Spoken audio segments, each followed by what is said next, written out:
Times now पर और times now Navbharat पर आपका स्वागत है। आज मैं आपसे पूछना चाह रही हूं, 22 जनवरी जब राम मंदिर में राम लला स्वयं विराजमान होंगे, उसका काउंटडाउन शुरू हो चुका है। आपने एक बहुत लंबी लड़ाई लड़ी है राम मंदिर की और राम लला को अपने घर में वापस ले जाने की। आज कैसा महसूस कर रही?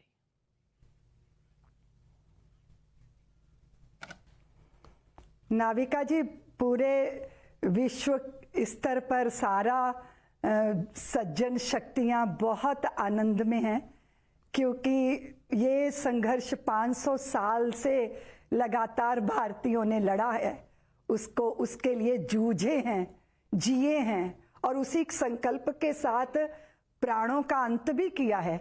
और आज जब मंजिल मिल रही है, 22 जनवरी को राम जी मंदिर में विराजमान होंगे, तो सब संकल्पों की पूर्ति हो रही है। और आपको पता ही है कि संकल्प जब पूरे होते हैं तो कितना आनंद होता है। और ये तो सत संकल्प था, ये तो अपनी धरती, अपनी मान्यता, अपनी परंपरा और भारत की जो पहचान है, जो यहाँ के अपराजित पौरुष के प्रतीक प्रभु श्री राम है, उनके मंदिर के भव्य निर्माण के साथ साथ मूर्ति प्राण प्रतिष्ठा हो रही है। तो वो नाविका कहते हैं ना कि शब्द ब्रह्म होता है, लेकिन अब शब्द भी नहीं है कि अपने आनंद को, अपने उल्लास को, समोल्लास को कैसे व्यक्त किया जाए। बहुत आनंद है, बहुत प्रसन्नता है।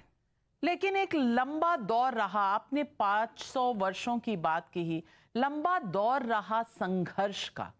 और ये संघर्ष इस देश के इतिहास में कहीं ना कहीं दर्ज है। ना सिर्फ सदियों से चला आ रहा संघर्ष, लेकिन कुछ संघर्ष जो पिछले 3-4 दशकों में इस देश ने देखा है। आपने कहा है कि जो इस पूरे इस समय काल के लिए क्रेडिट के पात्र हैं, वो सरयू के किनारे रहने वाले लोग हैं। आपने आडवाणी जी का भी नाम लिया और आपने एक बार चर्चा भी की इस बात की कि प्रधानमंत्री मोदी ने भूमि पूजन के समय जो दंडवत प्रणाम किया, वो एक तरह से इस संघर्ष और जो उल्लास है, उन दोनों का प्रतीक है। मैं आपसे पूछना चाहती हूं कि ये पूरा संघर्ष आपके लिए क्या मायने रखता है?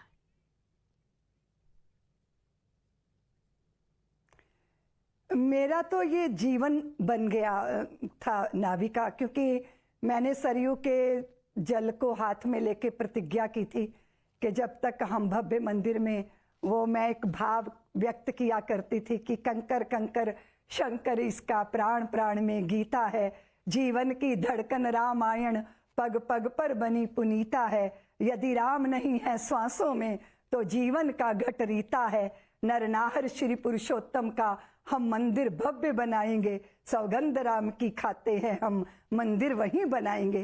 तो जब आप संकल्प धारण करते हो, संकल्पवान बनते हो, फिर आप उसके लिए अपना जी भर, जी तोड़कर, तन मन से, अपने सर्वांग से, रोम रोम से उसके लिए समर्पित हो जाते हो, तो फिर वो संकल्प नहीं रह जाता नाविका, वो हमारा जीवन बन जाता है। और श्री राम जन्मभूमि मुक्ति आंदोलन मेरा जीवन, मेरे प्राण सत्ता और मेरे हृदय की धड़कनों में समा गया था। क्योंकि मेरा पल पल, आप सोच लीजिए कि सारा दिन तो मैं सभाएं करती थी और रात को रेलगाड़ी से यात्रा करती थी। शायद 1 महीने में 25 रातें मेरी ट्रेन में बीतती थी। और उस समय नाविका शायद ही मैंने कभी पलथी मार के बैठ के आराम से भोजन किया हो। चलते चलते गाड़ियों में ही भोजन होता था, रेलगाड़ियों में रातें बीतती थी और मंचों पे जनता के बीच में दिन कब बीत जाता था पता नहीं चलता था।